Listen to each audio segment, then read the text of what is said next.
so glad you made it here to our live guest interview. This is my cousin and a college professor and leader of a theater group in New York. His name is Howard Pflanzer, Professor Howard Pflanzer. And we're doing an interview tonight. It's like nighttime where we are. But Howard's in New York, so it is evening time. And Howard, how we're going to do it is I'm going to ask the first two questions. Go ahead. Okay, so our first question to you is, first of all, what made you want to get into this job that you have there, the theater job? Well, I've been interested in theater since I wrote some plays in college, and then I got a degree in theater, and I've been doing theater in various forms,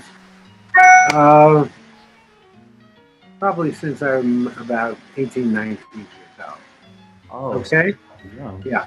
I've worked mostly in alternative theaters, off Broadway. In New York, I have done theater in India and in Poland. I can tell you a little bit about that. And I've worked with a great variety of actors.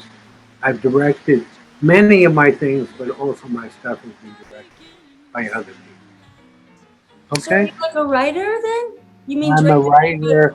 I was doing mostly writing, and now I'm directing all the stuff I write, especially on Zoom, on virtual stuff. Wow. Congratulations. I never heard. Yeah. I never met someone personally who's done that. That's quite an achievement. Yeah, we have the theater group I work with, where there are 3 other playwrights involved in it. We started it in 2018, and we write plays and we present our plays, and we have a YouTube channel. Our theater is called Crossways Theater, which is a multicultural, multi-ethnic channel with a great variety of writers and actors. And we reach out to a diverse community. It's community, but it's beyond the neighborhood where I work, which is the Upper West Side of Manhattan. So that's what we do. And I've directed Zoom productions of plays by other members of the group too. Wow. So we kind of have that in our family, don't we, Howard? I know my dad had been in plays in New York. Oh, well, your dad played a part, I know, in the 1950s with a very famous experimental theater company called the Living Theater. And he played in a play, I know this, called Ubu Wa, King Ubu. And he must have played. Yeah. Anything called King, you would have been down for that, yeah. What are the goals of the theater group? So I know you have goals, and I know we wanted to give you an opportunity here to kind of promote the theater group. All right. Kind of what we're doing. We're having people that we like, that we're interested in, as a promotional thing for them, just like it is for us. Well, we operate when we could live, of course. We haven't operated live in a year because of COVID. Oh, yeah. But we have, it's called the Bernie Well Theater. It's in a center about right across the street from me, and it seats about 125 people. And we invite people. We publicize heavily in the community, but all over. And we get people. We do staged readings of only new plays, including mine and other members of the group. We do festivals, like we produce a women's playwright festival. We do a benefit once a year with plays to raise money, usually in November. We just try to involve as many people as possible. We deal with more or less issues, contemporary issues, things that interest people in these areas, and our playwrighs work on these, on plays that dramatize this stuff. Wow.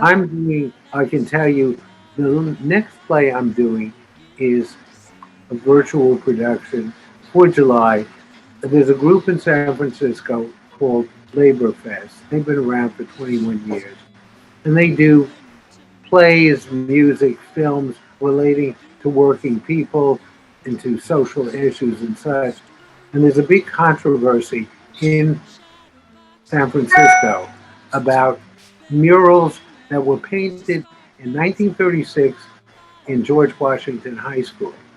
And the school board wanted to erase the murals, cover them over, or paint them over.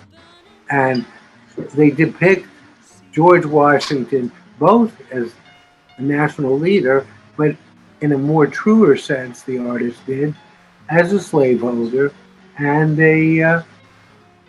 um, and as a person who was involved in killing the Native Americans also in his life. So the murals depict all this. There are 13 of them, and some people in the community who are African American or Native American said they only show the Native American black people as victims. And so there's been a big controversy about that. And at one point in the 1960s, another artist did three more murals who lived in San Francisco, active artists, showing the the range of peoples in the area and the world. In a, but this is interesting. I'm from The San Francisco. Santa Party wanted the murals effaced in the 60s, and the artist said, no, I will not do the murals. He's an African American artist. Unless you leave murals. So I'm just telling you. What is your opinion, Howard? What is your opinion? My opinion is that what is there should be there. The students in the school should be able to see them, and the teachers should discuss the issues Yes, with I'm them. with you. Use them as an educational tool. You don't just cover them over and get rid of them because some people object. And and this is a very interesting quote from the last president of the San Francisco School Board, which I thought was a very kind of cheap shot. He said, well, if we cover over these murals, and they were going to allocate $850,000 to do this in a time when there's a shortage of educational funds, and not doing it. He said this would be a first payment on reparations by our covering over these murals, which I think is a very cheap and limited way of looking at it. So I went to art school in San Francisco, and Rivera did some beautiful murals. There's a lot of mural art in different. Oh, yes. Interesting. Yeah, it's a really interesting conversation. I think Daniel has 3 questions for you now. All right, I'll answer them. Okay. So I actually have 2 questions. My first question I wanted to ask you was, how do you feel about being a professor and teacher in the art/theater field? Because that's something that you told me you're a director firsthand. So I was wondering, What do I feel about teaching theater? Yes. I've enjoyed teaching theater. I've taught writing, I've taught theater, I've taught all kinds of things. And I taught playwriting to beginning playwrights. And it was very exciting to see students dealing with their own subjects and doing this. And 1 or 2 of my playwrights have gone on to be active. My students have become active in theater and continued writing plays. So I find that very exciting, that part of it. Yes. Have any of them become famous or something that we would have known about? No. It's very, very local. It's a very local. Very local stuff. But the point is, they did continue writing. And they even learned how to produce and direct scenes, short scenes from their plays, where we put together an evening for the whole college where I was teaching. So another question that I had was, how did the pandemic affect theater in New York City exactly? It was kind of devastating. For live theater, there wasn't any. That's the thing. Broadway, off Broadway, the alternative theater I worked in locally, there were no live performances. The- People were starting to do stuff on Zoom. So a year ago, I just decided I'm going to direct one of our plays on Zoom, and our theater company started our own Zoom Yeah, Zoom I love channel. it that you do that. Yeah, this is what, so I joined this marketing group, or they joined me, Hmm. to sort of promote and invigorate my company, because I'm a sole proprietor of a small real estate company. And so they told me I should go back to something important to me. So that's why I picked up my singing again. And it's just very amazing that the Zoom thing would come on at this moment where we could actually reach out to persons such as yourselves at this moment and do all this Zoom Can stuff. I ask you though about music and singing on Zoom? How do you manage the quality of the broadcast? Because I've seen stuff on Zoom by accomplished singers, and the quality visually it's fine. It's okay for words, but I'm asking you this question Well, I'll because answer that. Let me answer that. So yeah, honestly, I've been really thinking about this. So I really feel this. So my singing has improved a lot. So back before I got clean and sober back 24 years ago, I gave up all my singing. I completely quit the music industry. My father helped me to get clean and sober, and then I gave it all up. So I just started back with, since I've been with Fusion maybe 6 months yeah. ago, and my voice has improved a lot. But I really feel that my videos are promotional for my company, and they're kind of like musicals. Okay, Yeah, they're kind of like musicals. I really feel that, and you can click on my Nightsby's notes, which is, you can subscribe to that channel. That will also be available if anybody wants to subscribe to my Nightsby's notes, which is just singing and presenting market updates about real estate. But it is a well, lot like a small little infomercial, sort of like a musical, like a Rodgers and Hammerstein, George Gershwin musical. That's really what it is. That's how I see it. But the sound quality is not bad, because the guys at Fusion, with this microphone that we have and this Audible app that we're using, it's actually not bad. okay. I'm just asking you Yeah, because no, valid question. I've seen music. We don't do musicals. We just do, you know, you know, no music in our plays, particularly. So we don't have any problem with that on our Well, I'll channel. send you the link, Nightspeace Notes. It's Please, and YouTube, yeah, I'd and love. you can see that. And it's sort of like performance art, more like a musical infomercial performance art. I do a lot of costuming, I have different wigs and stuff like that, and Great. that's really what it is. We're just having It a good sounds time. talent. Theater runs in. Theater runs in the family, and Mo is the one that introduced me to jazz. Mo taught me about jazz, and I went back to jazz because Right. that's I my work environment. I work with a very good jazz composer who's in LA now, named Steve Weisberg. Look him up. He has his own orchestra. He had one in New York when I met him. He's done music for my plays. We did two musicals together. I'm very excited. He's a wonderful jazz musician. Wow. Well, I'm always looking for a good piano player. I have a piano here. Um, Uh, I'll send you the link if if he's looking for a singer. Daniel's trying to keep us on schedule. Daniel, all what's right. your question? So for the final question I have for you, I wanted to ask you, do you view theater as a job or as a hobby? Because some people, No, they have a career where they get into it because they want to earn money. Whereas I can yes. see for you more, this is a hobby. It's I really did it like because a it loving was calling for you. passion. I haven't made a lot of money from theater. Most of my income is from teaching, but I don't feel it's a hobby because I do it very, very professionally. And I work with professional actors in New York.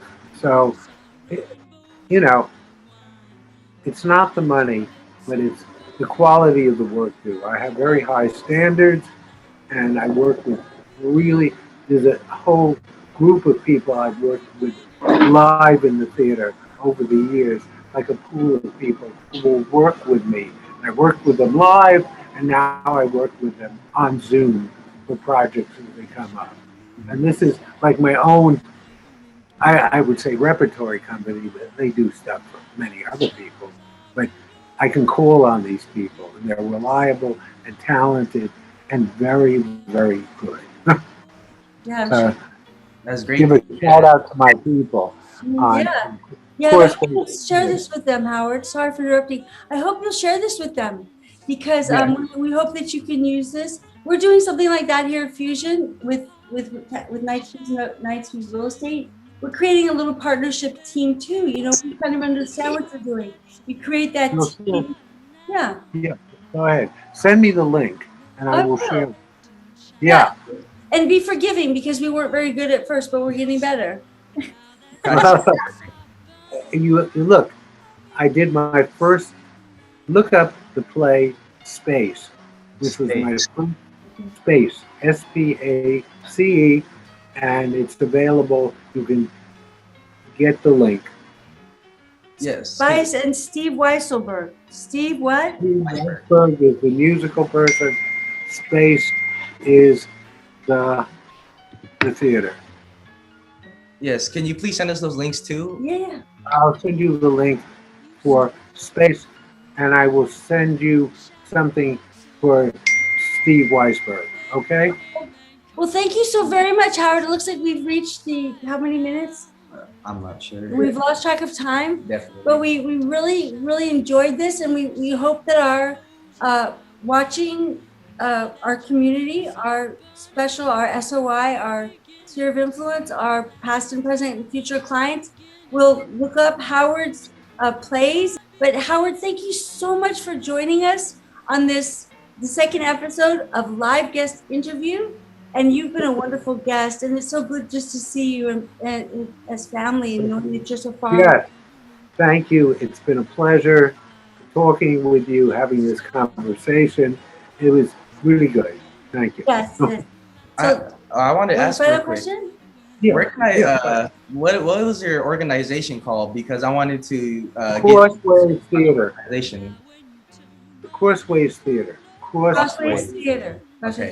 Just look them up. There's a YouTube channel. You'll see a couple of things up there. Okay. Right, Thank you. and Okay. one little personal announcement. So Daniel will be taking the real estate agent test on next Saturday, and we want everyone to be praying for Daniel on that day that he would just completely pass the test and that would be I'll send good vibes for that good day. vibes. Oh, but good vibes are always wonderful. To send them, give them to people, and to receive them. Okay, so thank you to our guests, and we're going to wrap it up from here. Don't forget to subscribe and to call me on my cell phone. I'm Catherine Knightsby. Daniel Salino. Yep, and we are doing real estate out here in Northern California. We reach at 209-988-1173. And please join us on our next episode of Live Guest Interview. And thanks again for Okay. joining us. Thank Okay. you all. I'm beginning